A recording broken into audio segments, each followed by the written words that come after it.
Hello all, I hope you had a wonderful holiday. Today I've got a gift for you of many gunpowder units. This replay from Helios on Discord features a massive artillery duel with some of the most powerful artillery in the entire game. We've got two Dreadquake mortars for the Chaos Dwarfs here, a Sorcerer Prophet of Death, got some Hobgoblin Sneaky Gits, Bull Centaur renders with great weapons, looks like some Hobgoblin Wolf Raiders Spears, more Sneaky Gits.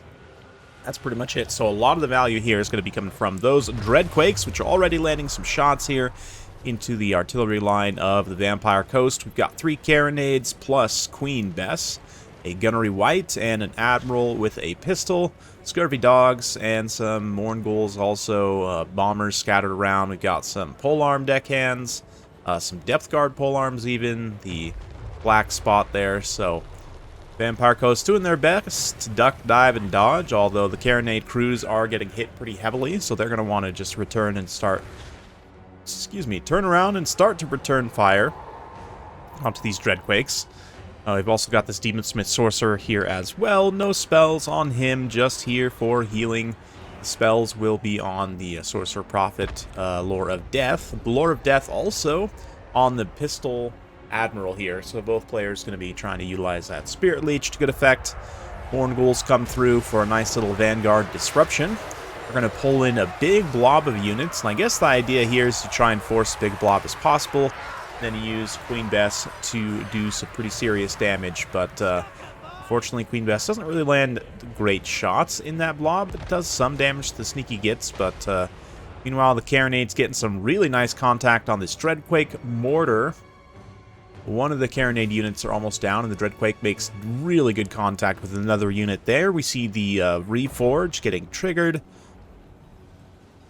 And in the meanwhile, we do have some melees getting underway as the Wolf Raiders get into the bombers in the back. Sneaky Gits are trying to close the distance, but they're definitely going to face some overwhelming bomb and gunfire here as they try to approach.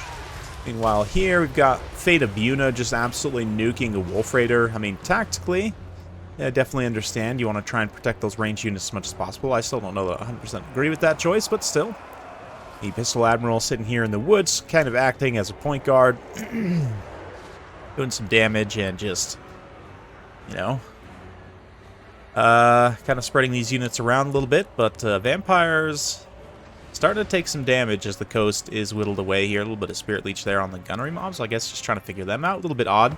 Sorcerer Prophet definitely should come try and snipe this Fleet Admiral if he can in melee. So it looks like, yeah, the Admiral is pulling back pretty quick on foot. That said, definitely needs to get back to the safety of those Depth Guard polearms. Actually might have got killed already by the artillery bombardment. This is deckhands, Depth Guard polearms over there. Okay, so got to be careful of that. But Queen Bess, our crew, getting absolutely exploded by the mortars. Still temporarily online. Has not used up a lot of its ammunition, so we'll see there. A little bit of Fate of Buna on the black spot. Get rid of those guns. Again, even though tactically it's a pretty good decision to try and remove that armor-piercing damage. Helps protect the Sorcerer Prophet. Still, you know, value-wise, not the greatest trade in the world, but still, Queen Bess gets down there, and it's going to be just pretty much the polearms and then the gun heroes for the most part. Although, if we take a look at Chaos Dwarfs, these Sneaky Gits leadership is poor enough, they're going to have a pretty hard time. But here come the Bull Centaur renders. Not anything important to you know, apply their anti-large bonus to. Instead, they're just going to charge on in here and probably not do very much cost-effective damage, but we'll see. Certainly forcing up another blob for the Dreadquake to land on and just destroy those polearms, but really not doing as much as you might think. Depth Guard polearms also on station to try and protect the bombers. Also potentially getting forced into a blob here could be quite dangerous, but they finally are going to get their halberds onto some elite targets. They fight Bull Centaurs. Will be very effective here. Ooh, where's that Dreadquake going to land, though?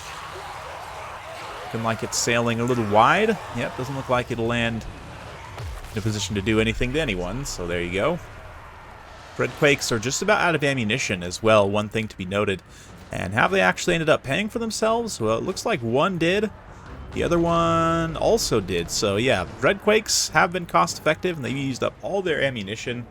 So at this point, it's going to be, oof, man, contact on that depth guard, though. Decent little side shot breath attack as well. Getting some damage in anywhere they can. The depth guard definitely going to be dangerous, but the HP is low enough. Like a nice rear charge here from these bull centaurs too. Do a lot of damage. Let's see here. Yep, one Dreadquake is now out of ammunition. One more volley left on this one. So let's see where that lands in relation. Oof, just friendly firing. Some sneaky gets there. A lot of halberds left for Vampire Coast, and that is going to definitely play into their strengths. Yep, last shot from the Dreadquake mortar lands wide, and at that point, they're going to have to be used in melee. I mean, their melee stats are not good, but they're not completely useless. They do technically have some weapon strength, even if it's not AP. So, yeah, the Sorcerer Prophet also has his work cut out for him a little bit here. Getting in, trying to take out the Gunnery White, so it can't refill any more ammunition. Especially like on the Admiral here. It looks like it's used up all of her ammunition. Definitely is in need of a refill. So we see the Gunnery White kind of maneuvering on over that way. Let's see if the Admiral gets the refill before he gets sniped. Bull Centaurs doing their best to just kind of run around and be annoying. Nice Spirit Leech there. Yeah, Spirit Leech, honestly, at this point could just stay focused on the Sorcerer Prophet as much as possible. On the flip side, Spirit Leech going on the Depth Guard. Again, I really think you should be going on the Admiral here, just from a Chaos Dwarf's perspective. Focus as much damage as you can on the Admiral, because it's not lore of vampires. You know, the only way for this guy to heal, or this gal to heal, rather, is through the hunger, which means it's going to be real tough for, like, to recover serious damage taken, right? So, I don't know. From the Chaos Dwarf's perspective, I would probably just go all in and try and snipe Fleet Admiral at this point. Like, yes, you still got some polearms hanging around, but some aggressive cycle charging would be more than enough to deal with what they've got. But, let's see. Oh, nope, thinking about it, decides not to drop in on the charge. So let's fast forward a little bit, as this end game phase will take quite some time.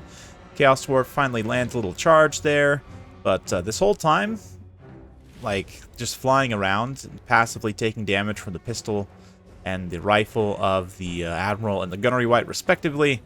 It's very inefficient, but at the same time, what else can you really do? Comes in, finishes off the Gunnery White there. Nice little Spirit Leech, few attacks, and Gunny goes down. So all of a sudden, it's really just the Admiral left. And in quite a desperate situation indeed. There's multiple single entities. 4 single entities, in fact, even though the Dreadquakes are kind of useless in melee. Demon Smith Sorcerer is decidedly not. He's actually fairly decent, and especially combined with the Sorcerer Prophet, could give this Admiral some serious problems. So let's continue to fast forward, as the Spirit Leech and the pistols able to actually finish off the Sorcerer Prophet's leadership. And we see the Admiral did get the ammo refill there before Gunny, from Gunny before he went down. Now is going to make sure to chase off the Sorcerer Prophet, make sure he can't come back from route, which is definitely smart. It's going to take some time.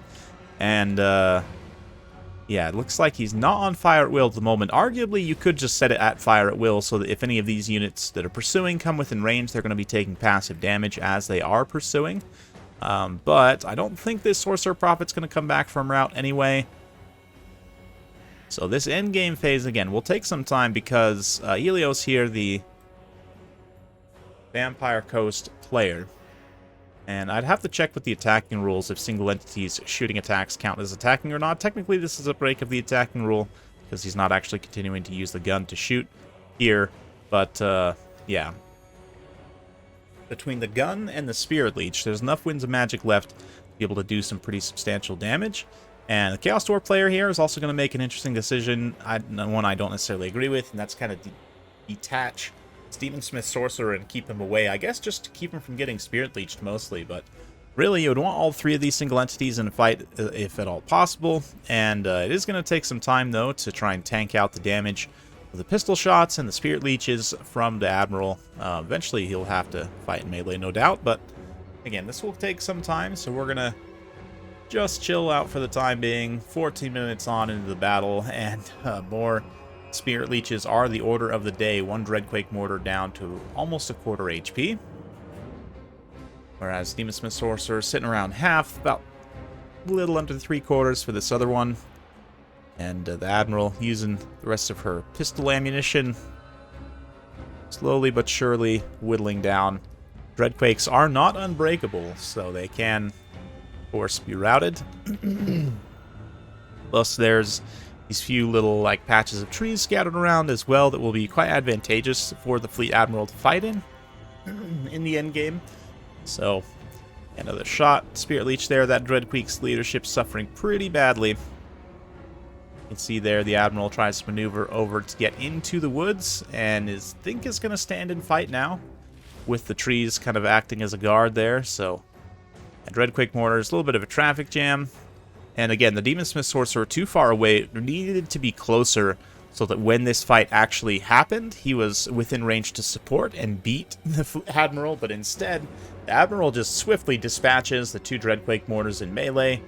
And yeah, Spirit Leech on the approach will even out the HP difference between these two and actually give the Admiral a little bit of an HP advantage. There's even one or two more shots left in the ammunition pouch as well, so little flare pistol here. Yeah, the Chaos Dwarf player is going to throw in the towel there. Understandably, one more Spirit Leech probably would have finished it off, but yeah, again, maybe technically was breaking the attacking rule at the end there, but that's fine. Both players probably were, to be honest, and it ended up being quite a close game. So yeah, honestly, that Admiral there, 7,000 damage dealt, has to be one of the highest I've ever seen for just like a regular generic Footlord. It's pretty insane, honestly, and definitely was the heavy carry. The Spirit Leech in particular was super strong, just spamming those all over the field on high value targets. And yeah, the Sorcerer Prophet too did pretty good, but considering the cost difference between the two, that is insanely cost effective for the Fleet Admiral. The rest of the build is not going to pay for itself. Like, just straight up, there's one cannon here that pays for itself. You know, one polearm doubles its value, 961, which is really nice to see, but the rest of the build's just going to struggle pretty hard. And meanwhile, for the Chaos Dwarfs, yeah, again, Dreadquake Mortars get some really nice value. The Sorcerer Prophet gets some really nice value. Outside of that, though, the rest of the build, I mean, one cost-effective light cavalry, one cost-effective sneaky get. The rest really just struggle. But it's definitely an interesting one. Let me know what you guys think in the comments down below. Hopefully you enjoyed that. Hopefully you enjoyed your holiday. If you did, be sure to like, subscribe, hit that bell notification. Every time I upload a new video, you'll be notified. Thanks again. We'll see you next time.